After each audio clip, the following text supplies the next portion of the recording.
Guys ಹಂಗೆ ಒಂಚೂರು ಉಪ್ಪು ಮತ್ತೆ ಖಾರದ ಪುಡಿ ಹಾಕೊಬೇಕು.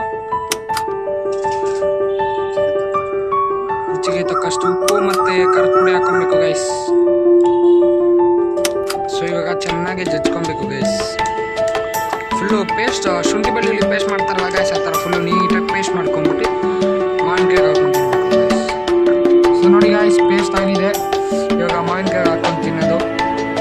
ನಮಸ್ಕಾರ, welcome back to my YouTube channel.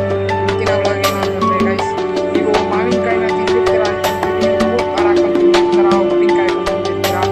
But ನಾನು ಇವಾಗ ಹೇಳ್ಕೊಡೋ ಒಂದು ವಿಧಾನನ ಟ್ರೈ ಮಾಡಿ ನೋಡಿ ಗೈಸ್, ಸಕ್ಕತ್ತಾಗಿರುತ್ತೆ. ಸೊ ನಿಮಗೆ ಅದನ್ನು ನಾನು ತೋರಿಸ್ತೀನಿ, ಬನ್ನಿ ನೋಡೋಣ. ನೋಡಿ ಗೈಸ್, ಅದನ್ನು ಮಾಡೋಕ್ಕೆ ಬೇಕಾಗಿರುವಂಥ ಸಾಮಗ್ರಿಗಳು: ಹಸಿಮೆಣಸಿನ್ಕಾಯಿ, ಮೆಣಸು, ಜೀರಿಗೆ, ಉಪ್ಪು, ಖಾರದ ಪುಡಿ, ಬೆಳ್ಳುಳ್ಳಿ ಹಾಗೂ 2 ಮಾವಿನಕಾಯಿ ಬೇಕು. ಸೊ ಫಸ್ಟು ನಾವು ಮಾವಿನಕಾಯಿನ ಹಾಕೊಂಡು ಜಜ್ಜಿಕೊಡ್ತೀವಿ. ಹಂಗೆ 1-2 ಬೆಳ್ಳುಳ್ಳಿ ಹಾಕ್ಕೊತೀವಿ ಗಾಯ್ಸ್. 2 ಬೆಳ್ಳುಳ್ಳಿ ಹಾಕೊಂಡು ಚೆನ್ನಾಗಿ ಜಜ್ಬೇಕು ಗೈಸ್. ಸೊ ನೆಕ್ಸ್ಟು ಹಸಿಮೆಣಸಿನ್ಕಾಯಿ ಹಾಕ್ಕೊತೀವಿ ಗೈಸ್. ಮೆಣಸು ಹಾಕ್ಕೊತೀವಿ. ಮೆಣಸು ಹಾಕಿ ಒಂದೆರಡು ಜೀರಿಗೆ ಕಾಳು ಹಾಕ್ಬೇಕು.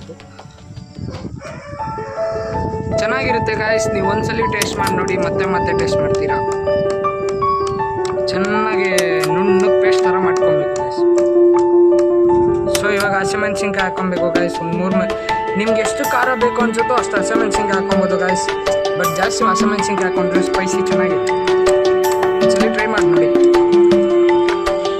ಚೆನ್ನಾಗಿ ಪೇಸ್ಟ್ ಥರ ಮಾಡ್ಕೊಂಡು